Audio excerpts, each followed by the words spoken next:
His question is, why are we debating term limits today?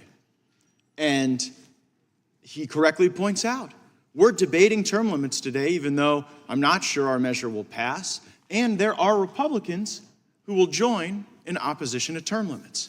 I think I can peel back the curtain a bit.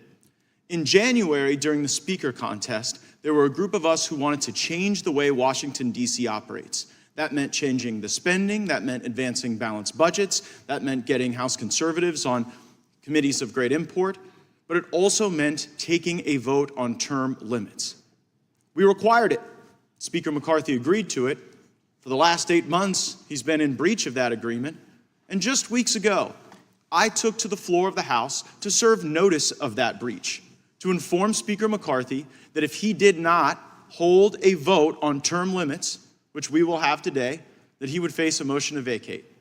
Well, it seems that those remarks may have animated Speaker McCarthy, because here we are taking this vote. And while I acknowledge it may not pass, what even the opponents of term limits must acknowledge is that term limits are wildly popular in every zip code in America except 202, the Washington, D.C. zip code. You go to almost any place in the country, throw a rock on Main Street. Chances are 8 and 10, it's going to hit somebody who's in favor of term limits. But politicians aren't. I want to address some of the reasons why I think term limits would give us better government. And I'm one of the members here who served in both systems. And I will acknowledge that both systems have benefits and drawbacks. But in a term limits environment, you get more fresh ideas. Far too often in Washington, D.C., we revert to a failed and often corrupt muscle memory on how to do things, because you got a lot of people here who've been doing them for 10, 20 years, sometimes even longer. So people who are not beholden to the Washington way of thinking will naturally have a more dynamic manner in which to come up with fresh ideas. Second, I think it creates a stronger connection to the district. If the district is generating a new person every 6 years, then you don't have people who move to Washington, who make their lives in Washington. It becomes temporary, more like the true intent of our founders. And third, I'll use a sports analogy. I don't think anybody would ever like to watch a basketball game without a shot clock. You'd see people just dribbling around, holding the ball, never making a move, never having to present aggressive defense.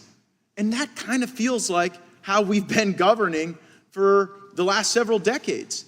We just govern by omnibus bill and continuing resolution. And so if you have a shot clock, if you know that you get 6 years in the House, may go on to the Senate for a little bit more public service, but 6 years in the House, that's going to force people to actually compromise more, to take half a loaf. And by the way, I know that having been in that system. When I was in the state legislature, if there was an issue I cared a lot about, maybe animal welfare, cannabis reform, I would be willing to take less than what was perfect, because I knew I only had a certain amount of time there to contribute to that process, and I wanted to I wanted to be directionally correct in terms of the policies of our state. Here, increasingly, you have some of these folks who've seemingly been around since dirt was young, and it doesn't unlock that sense of urgency that oftentimes can lead to more productive government. There is a reason most of our states have term limits. It's because most of the people want it. And in states that have term limits, you have higher frequency of balanced budget. I think you don't have the endemic corruption that we often see in Washington, D.C., and you're not as lashed to the special interests. Like, in a term limits environment, the special interests and lobbyists can't really buy a lawmaker. They can only rent them for 6 years.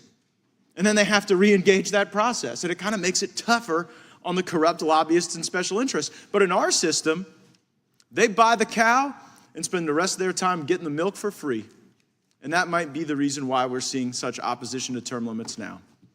I believe we can have open, honest, transparent government, and we will have this vote, not because it's a comfortable thing for a lot of people to take it, because people are going to be taking a vote that is on the opposite side of like 80% of the country when they vote against this. Will the gentleman yield? Have that vote. Sure, I'll yield, Mr. Ivey. How many terms have you served? Oh yeah, I'll get to that. I served 3 terms, but here's the deal.